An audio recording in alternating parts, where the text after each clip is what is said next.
Good morning sa dalayawan ng Ginoo sa sining aga sa aton nga palapit sa iya kag sa pagpamalandong sa iya nga pulong kag sa sining nga tion. Updin ninyo ako sa pag-open sa inyong mga Bible dira sa Luke chapter 15 verse 11 hasta sa verse 17 ang aton nga pagpamalandungan sa sining nga tion. Kag pagabasahon ko ang nga bersikulo sa New King James Version. Then he said, a certain man had two sons, and the younger of them said to his father, Father, give me the portion of goods that falls to me. So he divided to them his livelihood, and not many days after, the younger son gathered all together, journeyed to a far country, and there wasted his possessions with prodigal living. But when he had spent all, there arose a severe famine in that land, and he began to be in want. Then he went and joined himself to a citizen of that country, and he sent him into his fields to feed swine, and he would gladly have filled his stomach with the pods that the swine ate, and no one gave them anything. But when he came to himself, he said, How many of my father's hired servants have been enough and to spare, and so I perish with hunger. Okay, so kabay nga pagkamayon sa Ginoo. May the Lord bless the reading of His Word, and our short meditation this morning entitled The Prodigal Lost. No? So it is very familiar kag very popular nga parable nga ang atong pagkatunan sa sining aga. I will not venture pa sang madamo nga introduction this morning, but as a short introduction, ang aton nga pagkatunan sa sining aga, no, amo ang the lost condition of the prodigal when he got away from home. Sang naglakat siya sa malayo nga doog, ano ang mga butang nga nadula sa iya.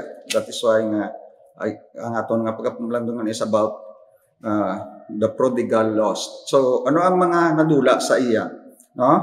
So may pila lang ako diri ka butang nga pagadalon sa inyo sa sining nga tion nga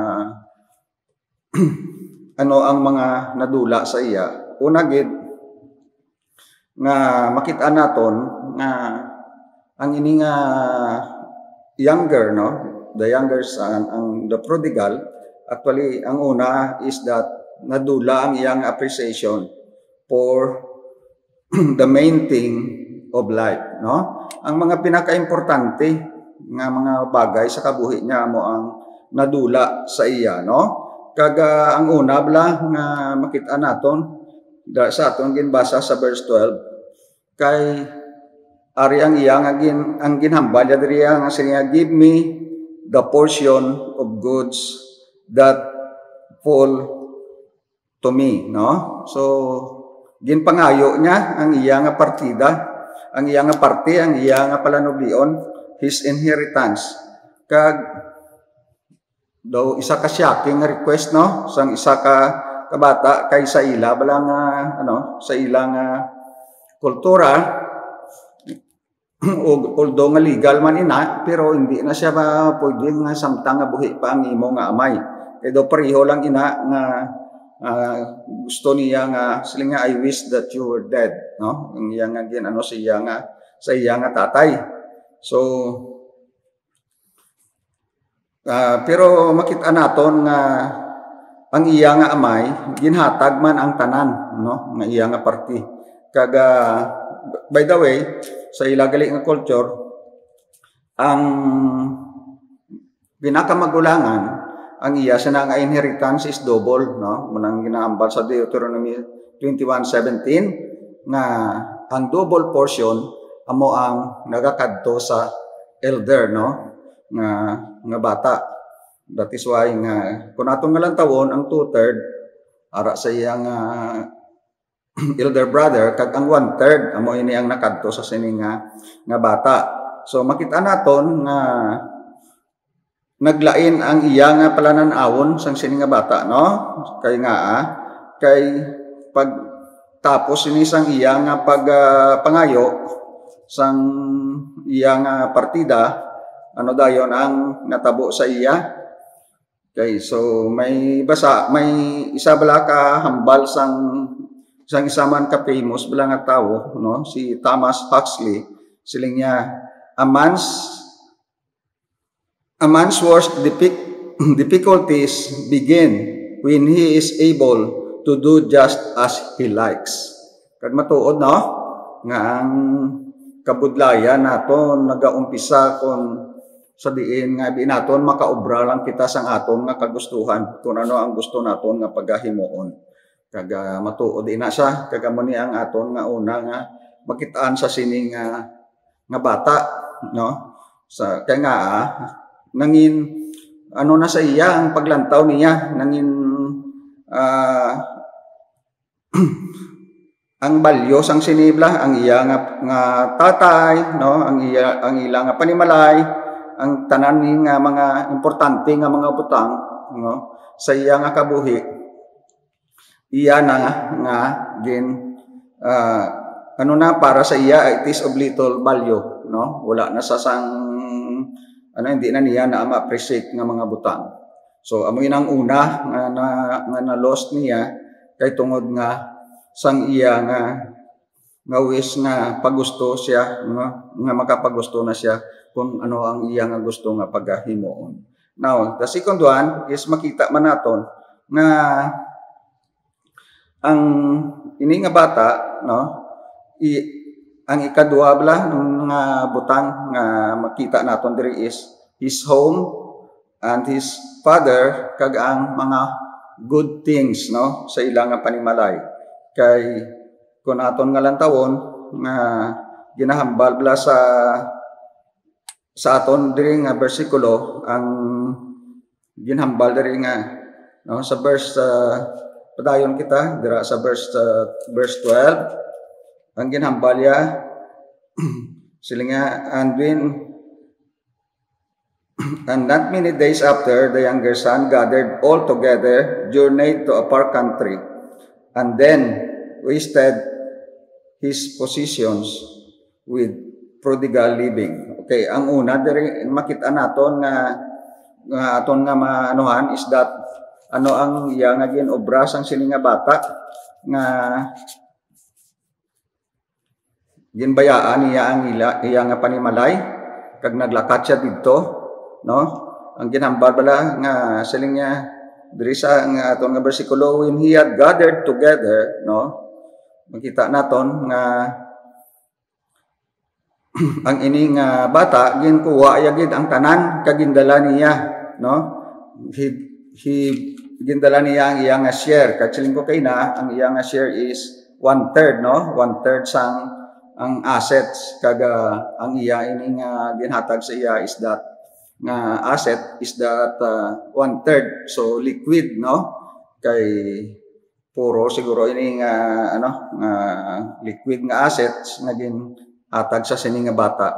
Kag ang isa pa nga gusto ko bala nga tagaan diri sang sang importansya sa aton nga ginbasa is that ginhambalya diri nga siling niya he journeyed to a far country, no?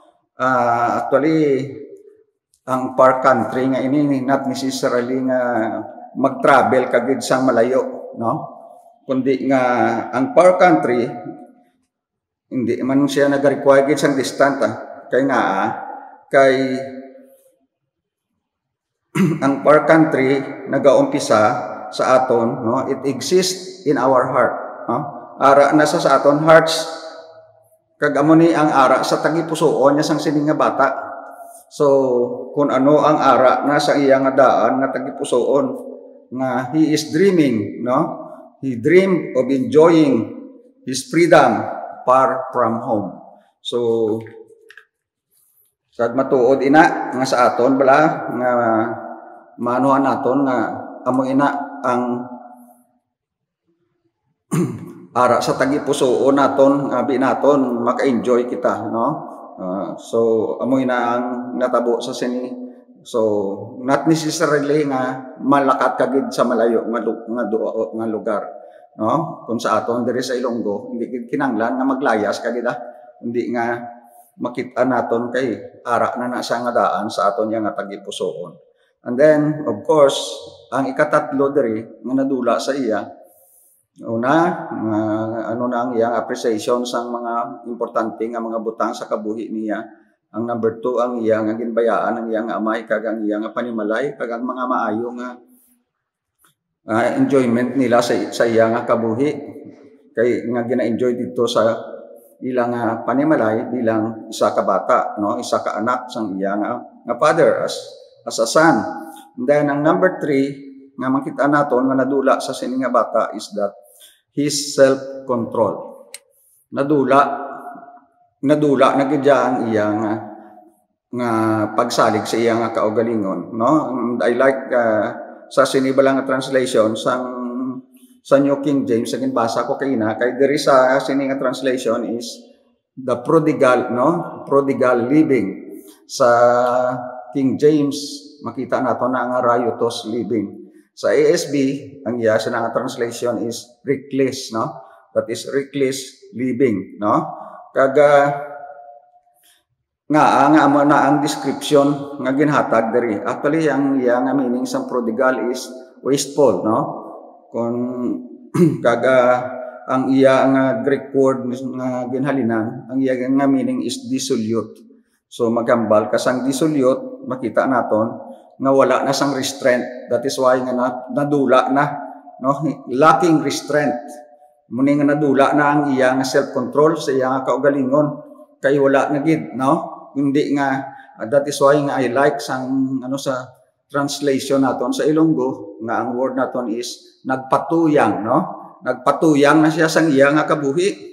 Kag amo ina ang description nga wala na siya sang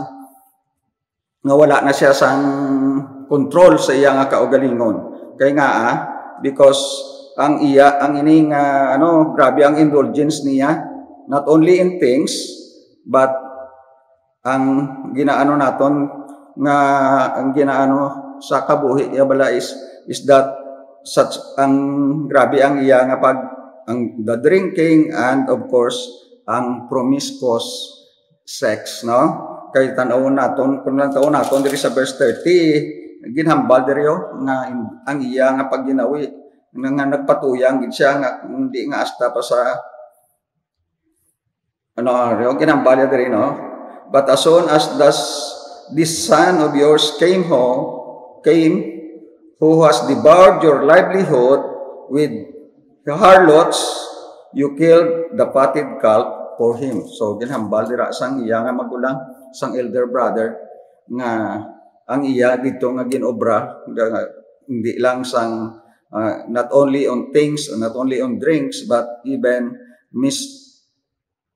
ang sa sex, no? So amo na nga sa mga harlots amo nang iya nga ginhambal. So that is why nga siling ko kaina it's very good gid nga description sang aton nga Ilonggo nga word, sang Hiligaynon nga word nga nagpatuyang ang ini nga bata nga wala na siya sang control sa iya nga kaugalingon, no? So there is lacking restraint, wala na siya sang may sa iya nga kaugalingon. Now ang sunod diri hindi lang nga wala na siya sang self-control kundi nga naubos na ang tanan niya nga substance, naubos na ang iya nga kwarta, no? He had wasted his substance in riotous living or in prodigal living, no? Amo nang ginhambal tira kay na sa aton nga dito sa riotous nga living o kon prodigal living. Kag wala na siya sang siya nga kaugalingon kay because he had spent all. Amo nang ginhambal diri sa verse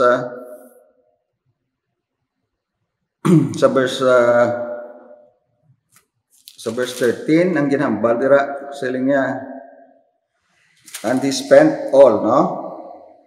Positions with prodigal living, but when he had, verse 14, and when he had spent all, so naubos gid ang iya nga kwarta sang iya nga pagusto, no? So ang tanan-tanan nadula gid sa iya, naubos gid tanan. So amo ina nga ang tanan niya nga substance was nadula gid, no? And then makitaan man naton, no, nga hindi lang ang iyang self-control, hindi lang ang iyang money, but even his social standing and friends, no? Kaya nga, naubos siya na tanan, he had spent all, no, his substance. Then, na-discoveryhan niya nga hindi lang nga wala na ang iyang mga kwarta, kundi nga pati ang iyang mga abyan, no? He had lost all his friends, and even he had lost his high standing in the society, no? Kilala siya nga anak sang isa ka famous ang tatay niya, isa ka andiat nakita naton nga ang ila diri nga standing sa society na diminish na kag amo na siling ko kina nga pati ang iya nga friends nadula na sa iya, no?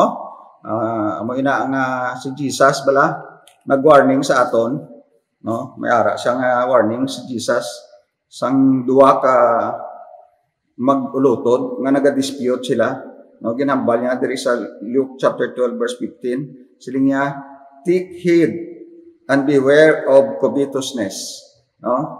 Kaya nga because ang covetousness na amo ina siya, ang covetous nga person can never be satisfied, no matter how much he acquired. And a dissatisfied heart leads to a disappointed life. So, amo ini ang natabo sa sining nga prodigal, no? Kag he learned the hard way sa sining nga sitwasyon.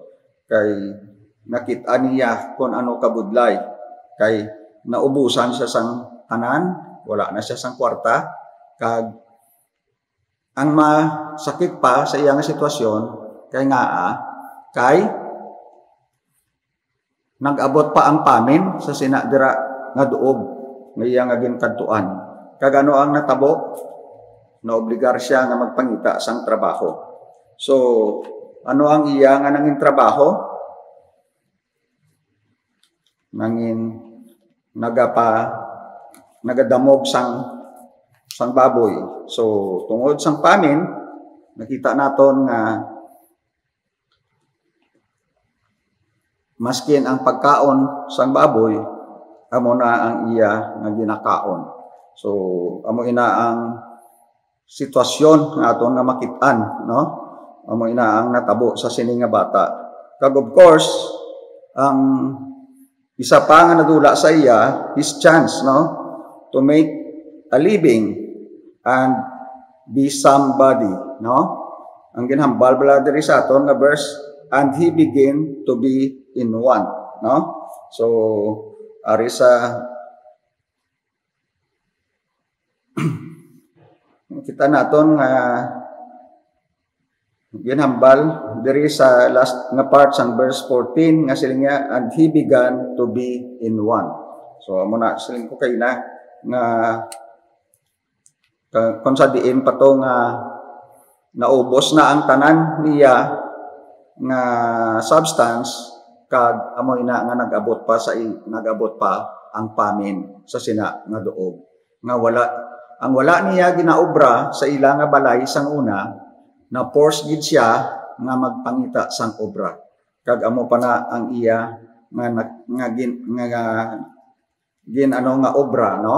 Nga makita naton nga kung sa diin nga sa ilang nga culture, amo gid ang ilang pinakakontra.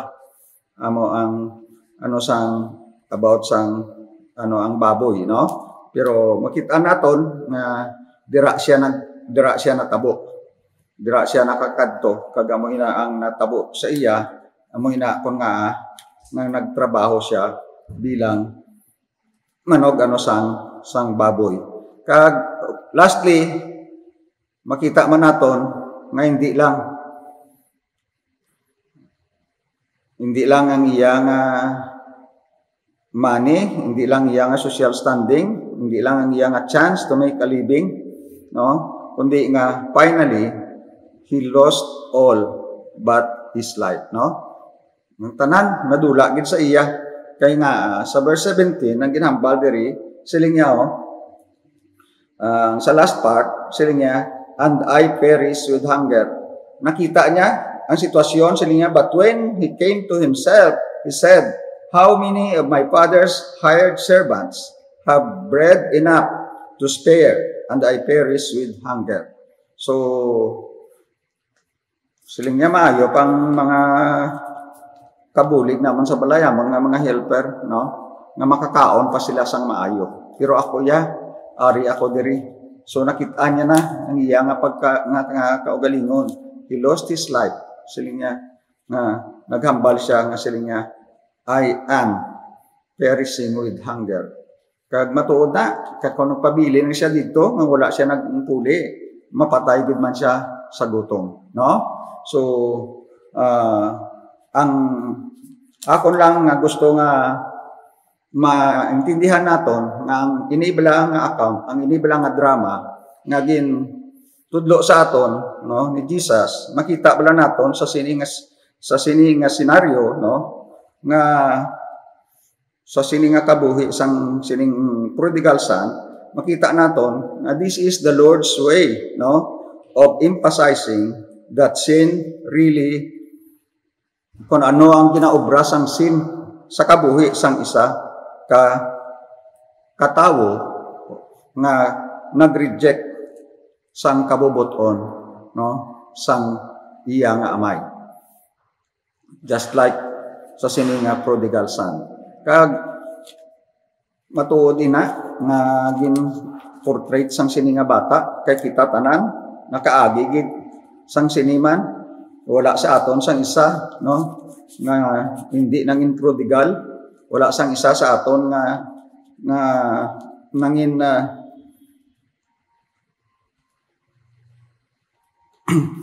wala nagka-commit sang sin, no, kung wala nagrebuildi sa aton nga Father in heaven, no.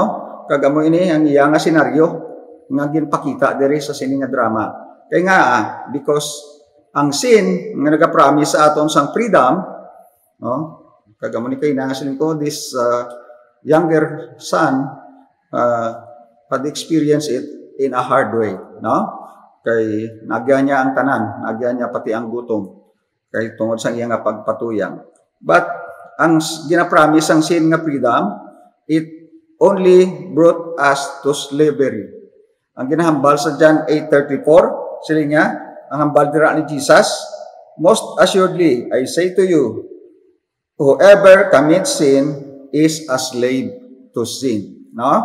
So, imbis nga, ano ang iya nga freedom, gali ka nang enslave siya sang sin. Kag, hindi lang, amo ina, it promises success. Sabi naton, namigid nga no, success ang iyang resulta, but it brings failure. Kag of course presang sining younger or the prodigal son, di niya, it promises life to him, but ang ginahambal sa aton sa Bible, Romans 6:23, the wages of sin is death, no? So hindi sang life, but it brings death, no? And of course, ang ini nga bata, the prodigal, he find himself, instead nga sabi niya na kitaan niyang iya kaugalingon, that he find himself, but he only lost himself. Amo ina ang resulta kung when God is left out in our lives, no, kung wala gani ang Dios sa kabuhi naton, then enjoyment becomes enslavement. Amo ina ang matabo sa aton kung wala kita sa kabubuton sang aton nga amay. Shall we go to God in prayer? Father in heaven, we praise you. We thank you once again for your word this morning. Salamat gid Ginoo nga nakita naman namon nga amon nga mga kaugalingon paagi sa sining nga parabol nga imo nga gintudlo sa amon. I know, Lord, nga all of us are lost. We are once lost, but now we are found. Thank you, Lord, through your Son, the Lord Jesus Christ, nakita namon, kag nakilan-an namon, kag gintagaan nimo kami sang kabuhi because you said that Jesus is light. No, there is no more. Sa John 14:6 ginahambal, I am the way, the truth, and the light. And the light that He promised us is life eternal. Once again, Lord, we praise you and we thank you for this time. In Jesus' name, amen.